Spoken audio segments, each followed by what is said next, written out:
좋으신 하나님, 오늘도 어김없이 새날 주심을 감사드립니다. 매 순간이 사실 처음인데 그러다 보니까 설레기도 하고 두렵기도 하고 또 때로는 너무나 익숙해서 아무 감정이 없을 때도 있습니다. 상황이 어떠하든지 간에 저희는 항상 주님을 나의 구주로 믿고 또 섬기는 오늘 하루가 되기를 원합니다. 날씨도 많이 무더워지는데 저희들 건강을 지켜주시고 특별히 이 코로나의 엄중한 상황 속에서 우리의 믿음이 약해지지 않도록 또 이런 코로나가 주님과의 관계에 어떤 핑계가 되지 않도록 늘 깨우쳐 주시고 항상 예수가 그리스도이심을 확신하면서 오늘도 나에게 주어진 믿음의 길, 또 삶의 현장을 성실하게 살아가는 오늘 하루가 되게 하여 주시옵소서. 감사드리고 예수님의 이름으로 기도드립니다. 아멘. 오늘 주시는 말씀은 이사야 41장 10절입니다. 이사야서 41장 10절 말씀. 두려워하지 말라. 내가 너와 함께함이라. 놀라지 말라. 나는 내 하나님이 됨이라. 내가 너를 굳세게 하리라. 참으로 너를 도와주리라. 참으로 나의 의로운 오른손으로 너를 붙들리라. 아멘. 오늘 여러 가지 어떤 이유 때문에 두려워하는 분들에게는 많은 위로가 되는 이런 귀한 말씀입니다. 두려워하고 놀란다. 이거는 사실 근본적으로 하나님으로부터 멀어져 있기에 생기는 우리의 인간의 본질적인 모습입니다. 두렵지 않으려면 하나님이 가까이 오시면 됩니다. 우리 임재라고 이렇게 이야기하죠. 임재. 오늘 말씀에도 내가 너와 함께한다. 의로운 오른손으로 너를 붙들리라. 그러니까 어떤 환경의 문제가 아닙니다. 이 환경이 나를 안정시키고 내 두려움을 없애주고 이거보다 근본적으로 하나님이 나에게 임재하시고 내가 하나님과 함께하고 이런 속에서 우리의 두려움은 없어지는 것이죠. 사마리아 여인이 요한복음 4장에 그는 삶이 공허하고 허무하고 한마디로 두려웠어요. 이 여인은.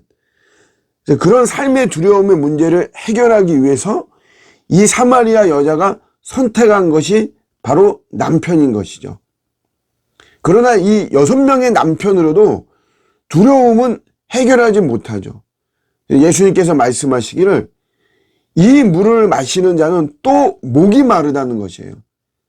그러니까 이 물이라고 하는 것은 여기서는 남편이죠. 이 여자가 자기의 두려움을 해결하려고 하는 이 남편을 비유적으로 말하죠. 당연히 거기에 지금 상황이 우물가이고 하기 때문에 이해하기 쉽게. 그래 너가 남편을 통해서 이런 두려움의 문제를 해결하려고 하는 것은 결코 해결할 수 없다는 것이에요. 어떻게 해결하냐? 내가 주는 물을 마셔야 된다는 거죠. 여기서 이 물은 바로 예수님을 의미하는 거죠. 예수님으로 채우라는 것이에요. 다 하나님으로부터 멀어져 있기 때문에 우리 인간은 두려운 것이고 그 하나님과 함께하고 하나님의 임재가 있을 때 이런 두려움들은 없어진다는 것입니다. 이어령 교수가 신앙 고백을 했습니다. 대표적인 우리 한국의 지성이고 또 무신론 아니면은 예수를 안 믿는 불신자 이랬는데 그 예수를 믿었죠. 표면적인 이유는 그 딸 때문에 그랬습니다. 딸이 이혼하고 암으로 죽고 이러면서도 굉장히 평화로운 이런 모습이고 상태고 저렇게 평화롭게 하는 그 실체가 뭐냐 이러면서 예수님을 믿게 됐죠. 이런 말을 했어요. 내가 돈이 없어서 예수를 믿은 것이 아니고 내가 성공하지 못해서 그런 것도 아니고 내가 아파서 그런 것도 아니다. 나는 다 가졌다 이거예요. 그런데 자기에게는 영혼의 공허함이 있었다. 영혼의 고독함. 이게 있었다는 거예요. 이 한마디로 말하면 두려움이죠. 두려움. 우리 사람은 하나님 없이 지내면 반드시 이런 때가 옵니다. 아, 이게 단가, 이거. 내가 이러려고 내가 이렇게 달려왔나. 예. 그러니까 어느 정도 우리가 뭔가 좀 정상에 서고 뭔가를 소유하고 뭐 정상은 아니더라도 그냥 뭐 착실하게 살든지 간에 하나님 없이 쭉 지내오다가 어느 순간에는 반드시 이런 생각을 하게 됩니다. 이게 단가. 근데 이것이 결국은 두려움이 되는 거죠. 하나님으로부터 멀어졌기 때문에 생기는 현상입니다. 당연히 이럴 수밖에 없어요. 그래서 우리 하나님의 임재가 있을 때 이런 문제가 해결이 되죠. 그래서 이어령 교수님이 이렇게 말해요. 자기가 이제 예수를 믿으니까 자기 이제 돈이 없어졌다 이거예요. 성공도 없어지고 인기도 없어지고 자기 이제는 예전 같은 그런 파워는 없어졌다는 거죠. 그런데 놀랍게도 자기 영혼은 엄청나게 안정감이 있다는 것이에요. 두려움이 사라졌다는 거죠. 여러분 정확한 말입니다. 우리 인간의 두려움은 하나님으로부터 멀어져 있기 때문에 생기는 것이에요. 그래서 우리가 정말 두렵지 않고 놀라지 않으려면 하나님이 오시면 됩니다. 하나님 품에 안기면 되는 것이에요. 하나님과의 연합과 하나님의 임재만 분명하면 우리가 정말 두렵지 않습니다. 사람들은 이런 두려움을 없애려고 어떤 환경에 주목을 해요.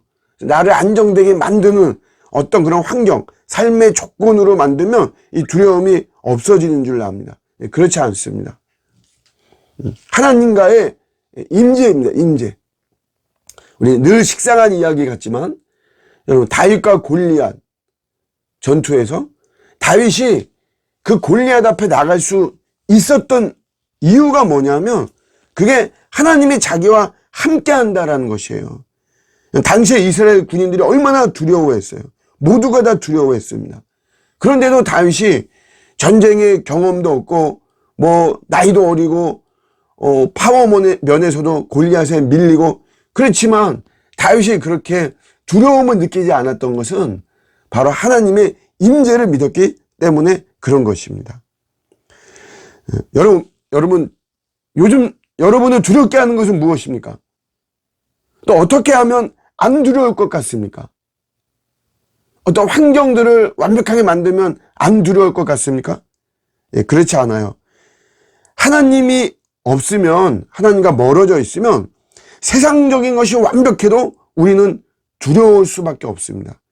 하지만 하나님이 계시면, 하나님이 함께 하시고 내가 주 안에, 주님이 내 안에 이렇게만 된다면 세상적으로 완벽하지 못해도 오히려 허점투성이고 흠이 많고 약점이 많고 이렇게 돼도 우리는 두렵지 않습니다.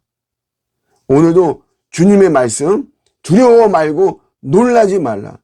내가 너와 함께하고 내 의로운 오른손으로 너를 붙들리라. 주님의 임재 이 속에서 우리는 절대로 두렵지 않습니다. 오늘 하루도 평안한 주님을 의지하고 주님을 바라보고 주님과 함께함으로 참으로 평화를 누리는 이런 복된 하루가 되시기를 우리 주님의 이름으로 축복합니다. 아멘.